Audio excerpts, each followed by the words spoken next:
Olá, tudo bem com você? Nesse vídeo a gente vai falar sobre os 3 fluxos da cozinha industrial. O objetivo desse vídeo vai ser te mostrar quais são os 3 principais fluxos de uma cozinha industrial, com exemplo num restaurante Aquilo. E a gente vai usar esse exemplo para poder ficar mais claro de visualizar os fluxos. E você vai conseguir perceber que, adaptando um ambiente ou outro, esse é o tipo de fluxo que vai ser utilizado para todo tipo de estabelecimento de produção de alimentos, né? Eu vou te explicar cada um desses fluxos e você vai perceber quais são os ambientes necessários para que o fluxo de uma cozinha industrial ou restaurante seja adequado. Enquanto arquiteto, pode ser que você já tenha se deparado com um projeto de cozinha industrial e talvez você já tenha até uma noção da quantidade de ambientes necessários para o preparo de alimentos. Independentemente do tamanho, toda cozinha vai precisar ter fluxos bem definidos para que o prato chegue à mesa do cliente sem nenhum risco de contaminação. Por isso, se você vai realizar um projeto de uma cozinha industrial ou restaurante, assista esse vídeo até o final para que você possa conhecer e entender os 3 fluxos da cozinha industrial. Eu te garanto que quando você entender esses fluxos, vai ser muito mais fácil realizar um projeto de cozinha industrial, né? E é muito mais fácil aprovar ele na vigilância sanitária depois que você entende isso aqui, tá? Mas antes, se inscreve aqui no canal para que o YouTube te avise toda vez que eu lançar um vídeo novo. E aí você não perde nenhum vídeo novo. É só ativar o sininho que tá aqui embaixo. Se você já é meu aluno, ou talvez ainda você não seja, você já pode ter ouvido falar do método 5S da aprovação de projetos na vigilância sanitária. E o segundo S é sobre o senso de organização. Nesse senso, a gente fala sobre acessos, fluxos e setores, e é exatamente isso que nesse vídeo eu vou te mostrar na prática, né? Aplicando diretamente, te mostrando os acessos, fluxos e setores de um restaurante ou cozinha industrial, tá? E um lembrete super importante. No dia 22 a 24 de março vai rolar a semana Eu Aprovo na Visa, onde você vai entender como aprovar um projeto na vigilância sanitária pelo olhar de um analista, tá? Se liga lá no meu Instagram, @maral.arc, que lá eu vou avisando tudinho, dia 22 a 24 de março agora, tá? Vamos começar. Quais são os 3 principais fluxos de uma cozinha industrial? Os fluxos de cozinha industrial são clientes, fluxo de funcionários e fluxo de alimentos. E o primeiro fluxo... Antes de eu começar a falar qual que é o primeiro fluxo, vamos relembrar o que é fluxo. Fluxo é o ato de fluir, o escoamento ou movimento contínuo de algo que segue um curso. Ou seja, o fluxo é o caminho que as pessoas ou as coisas percorrem. O primeiro fluxo que a gente vai falar é o fluxo de clientes, né? Então, geralmente, um cliente vai entrar no estabelecimento por um acesso para público. Esse acesso, preferencialmente, ele não deve ser o mesmo em que se acessa funcionários nem alimentos. Então, é um acesso exclusivo para clientes.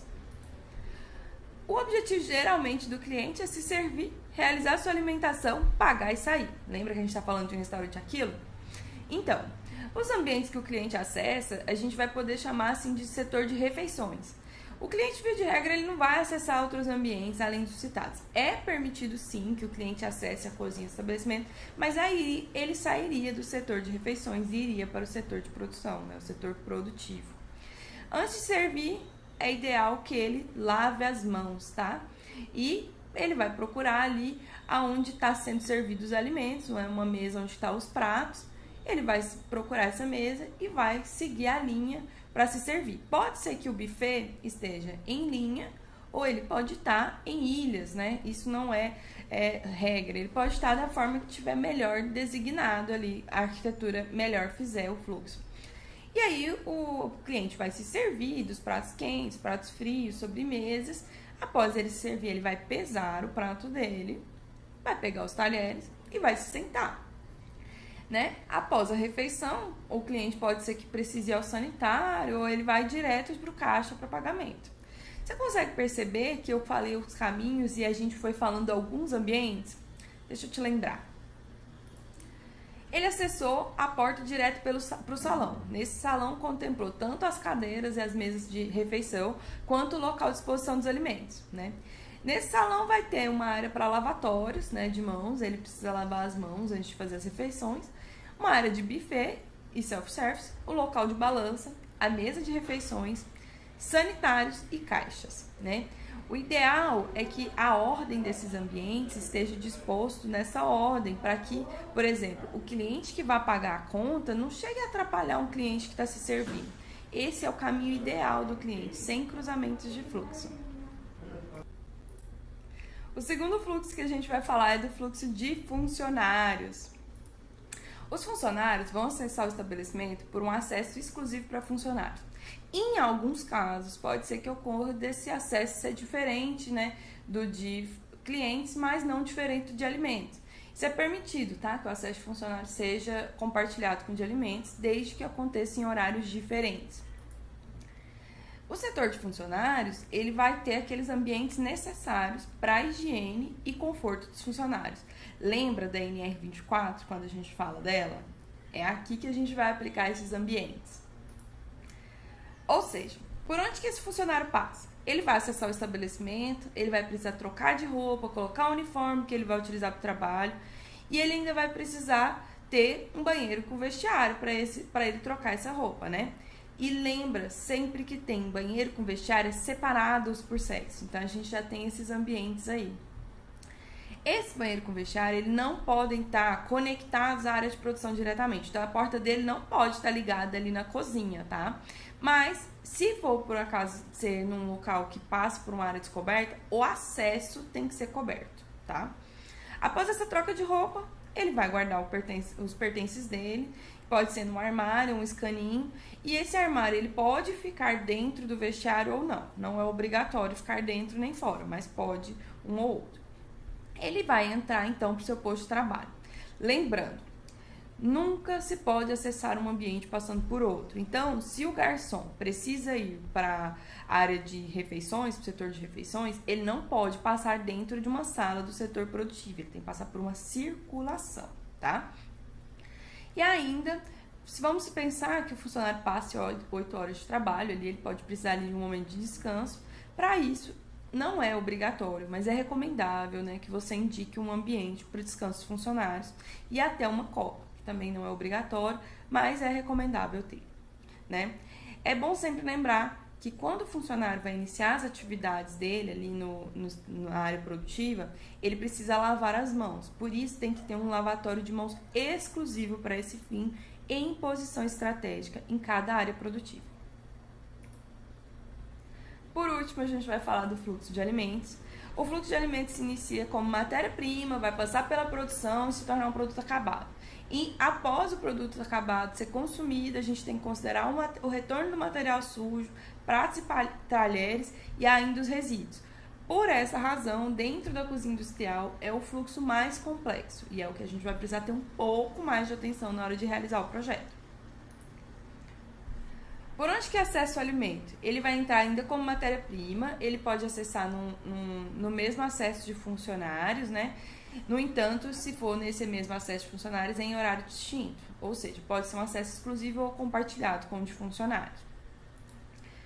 E como que é a setorização dos alimentos? Levando em consideração que o alimento inicia como matéria-prima e finaliza como resíduo, a gente vai pensar que o alimento vai passar por vários setores. Então, ele passa pelo setor de recepção e armazenamento, setor de produção, setor de refeições, quando ele é um produto acabado, setor de lavagens e setor de resíduos. Quando a gente pensa todos esses setores, se a gente conseguir pensar todo o caminho desses setores, a gente está pensando o fluxo desse alimento. Então, o primeiro setor que o alimento passa é o de recepção e armazenamento, né? Então, o alimento vai ser recebido, conferido e ele vai precisar passar por uma área de higienização. Leve em consideração que você tem frutas, verduras que chegam às vezes diretamente do campo, então precisa fazer uma lavagem desse alimento. E a própria embalagem dos alimentos que chega dos caminhões precisa ser passado um pano. Então tem uma pia, né, para lavagem desses alimentos que estão sendo recepcionados. Depois, e também tem pallets para não colocar o alimento direto no chão, caso precise ficar ali um tempo enquanto está sendo conferido, né? Então a gente tem um setor de recepção. Dentro do setor de recepção e armazenamento tem uma área para recepção desse alimento com pia e pallet. Depois que o alimento é conferido e higienizado, ele vai ser armazenado. E como é que ele pode ser armazenado? Ele pode ser armazenado numa sala só, né? O dimensionamento vai depender da quantidade e do fluxo, né? Então, se o alimento chega todos os dias, a sua necessidade de armazenamento é muito menor, por exemplo, de que aquele fornecedor que vai precisar entregar de semana em semana, de 15 em 15 dias. Então, o dimensionamento desses ambientes depende do tipo de entrega, né? E do fluxo de realização desse produto, por exemplo. Então, por exemplo, se você chega com muita carne, né, e precisa resfriar ou congelar essa carne, você vai precisar ter câmaras de resfriamento e congelamento.